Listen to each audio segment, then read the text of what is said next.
Hey guys, Augiesaint here and welcome to the channel. Hope you guys are having a fantastic day, and I got some big news for you. We finally have a big meaty update on Palworld. I've actually been very disappointed at the rate at which these are coming out. I was talking about it yesterday on my stream. You should also totally drop by the streams over at twitch.tv/Augiesaint. We're streaming pretty much every single day. We do mainly stream Lost Ark though, so if you're not interested, I understand. But yeah, we are streaming that, so come check it out if you want. And we'll obviously stream like big updates on Palworld, stuff like that. This morning I've been playing all morning, testing this update, and I summoned the raid boss. I beat the raid boss. I summoned the next version, beat that one. There's changes to the PAL box. There's changes to, you can actually assign PALs specific jobs and stuff. You can actually assign chest specific items. So like if you want one chest to be full of ores, you can assign it so that they'll only put ores in that chest. This update is actually very good. A lot of quality of life updates that we've been waiting for. Obviously the new raid boss and a bunch of other stuff. So without further ado, let's just hop straight into the patch notes. I will have this link down below in the description so you can check it out and read it through at your own pace.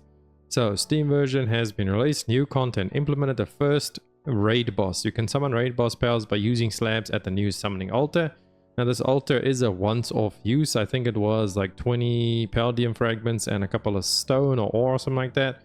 Very easy to summon it. The only problem with this is you can only craft this inside a base, so I highly suggest not doing what I did in the background. As you can see, I first tested this out just to see what would happen, and I thought I could alt F4 and it would like revert my save.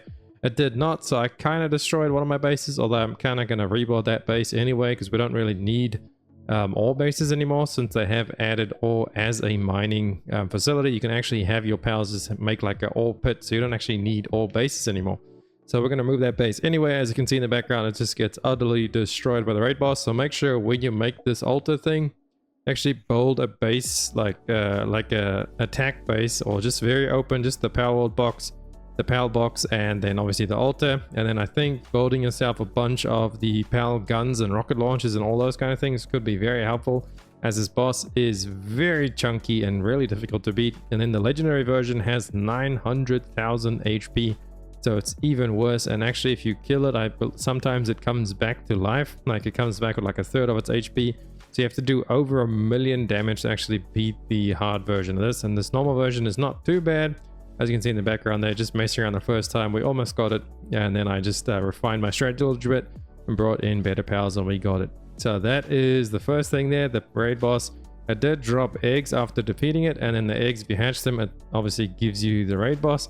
Now, I couldn't manage to actually get the other raid boss. I only managed to get this one, the Bellonar Libero. I can't actually manage to get the normal Bellonar, and I'm not sure how, or maybe it's level dependent, because what you have to actually do to get these, you need to like craft little slabs, and those slabs can be found in dungeons all around the world. So I've actually got to run around and do a bunch of the dungeons. And then from the end box, there's a chance to actually get one of those. You need 4 of them to craft yourself one slab to then go ahead and summon Bellonar at the altar. So there is that to keep in mind. So overall, there's quite a bit of farming that goes into actually summoning this raid boss, and then beating it is very challenging. So we've got new training manual items have been added. The manuals allow to give XP to your pals. It's just pretty much this little book that drops also from the dungeons at the end chest. You can get it, and it gives you random amount of XP to your pals in different stages as well. There's like a blue one, and there's a purple one that gives you a lot of XP. I believe there was a legendary one as well from beating the boss. I think I may have got one. But yeah, it's just basically just XP books that you right click them and you click your pal, and they give them a little boost in XP to level up your old pals a little bit faster.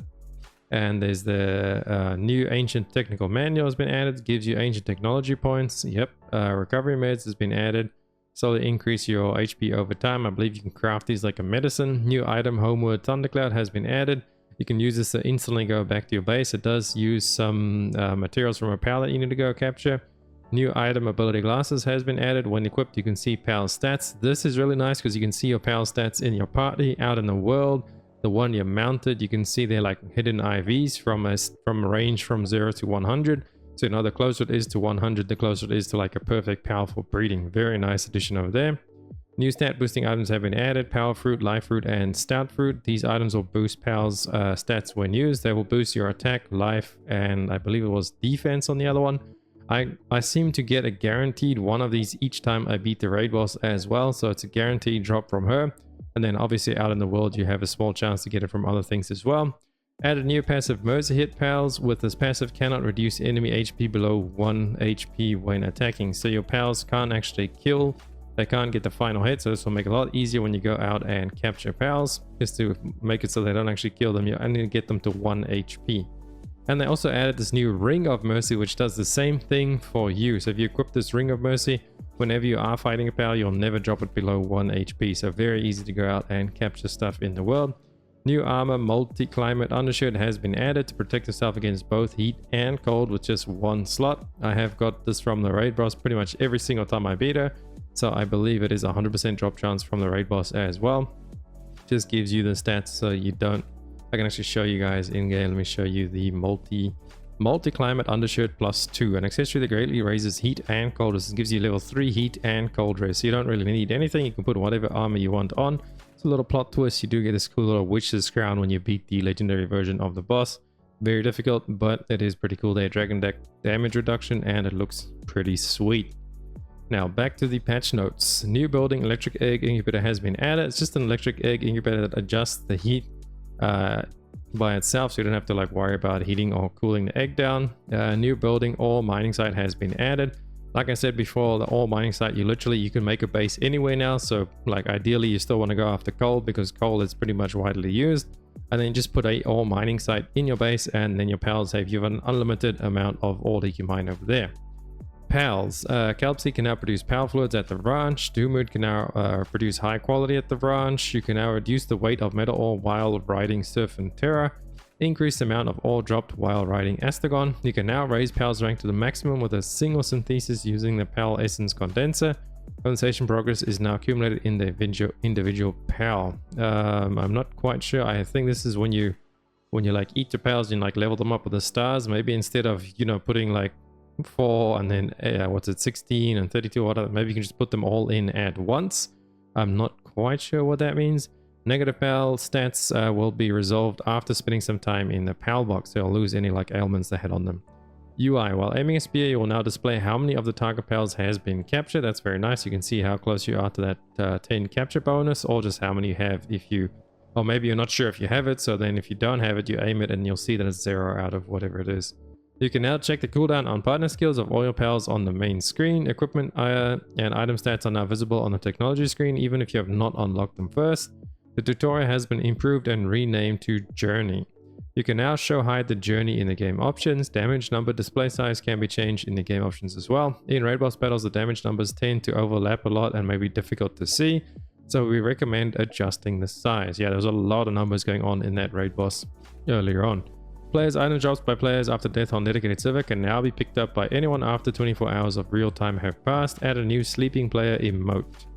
Base related. You can now disallow certain works for base pals at the monitoring stand.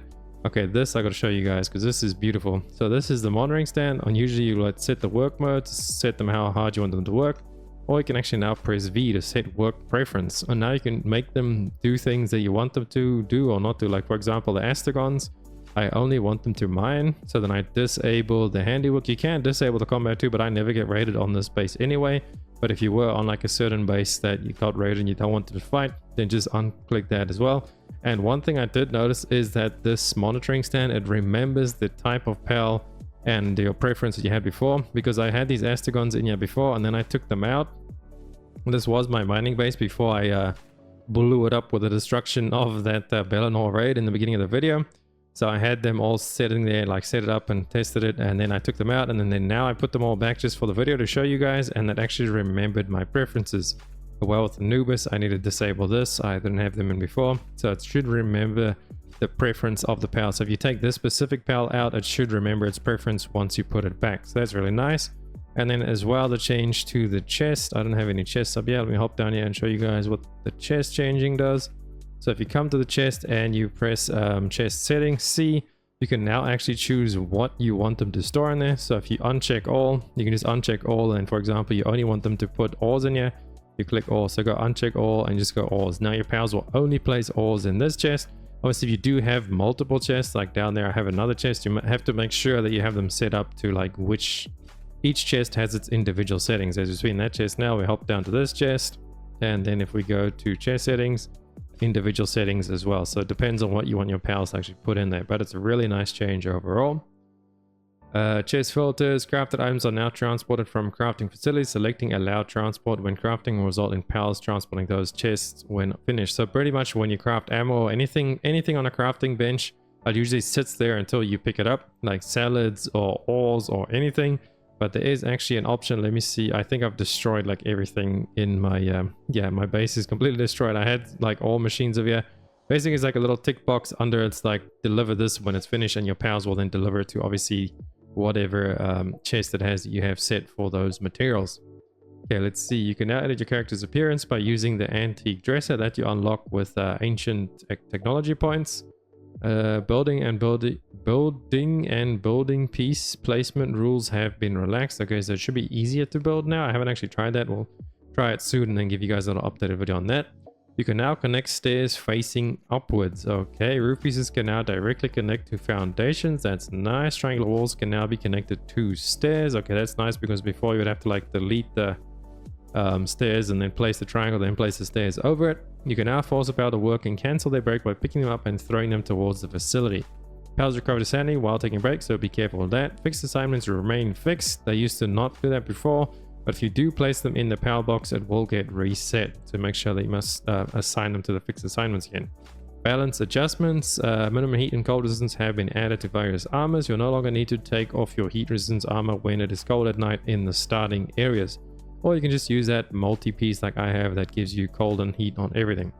Reduce the button press time in the egg incubator. Change the pattern for Yeomanite, so it's something unique. Single player is no longer possible to select initial spawn point. Correct the selling price for diamonds. Increase attack power, multiply partner skills. Eggs now have a small chance to produce alpha pals. I actually got an alpha Bellinor from one of the eggs that I hatched. Let me show you guys where is my priority. There she is right there, my Bellinor Libero. And you can see the stats over there. You can see the potential. So obviously 100 is the best. So she has a very high attack. I'm happy with that. And she turned out to be an alpha pal as well. She's actually pretty small considering she's an alpha pal. That's her alpha pal version. So her normal version is even smaller than that, but that is the new pal over there. We got Bellinor Libero, obviously with a small chance at being an alpha pal as well. Flying and floating pals are now immune to falling damage. Shop price have been adjusted. Bug fixes. Fix the bugs where treasure chests would become empty when dying in a dungeon. An issue where the effect that increases a player's attack power while riding was duplicated and accumulating under certain conditions. Fix an issue where players were not receiving loot when capturing pals while mounted. Adjust the HP of legendary pal and fix an issue where the difference in HP between a captured legendary pal and the braid legendary pal was too large. Okay, that's good. Fix an issue where pals would eat while riding.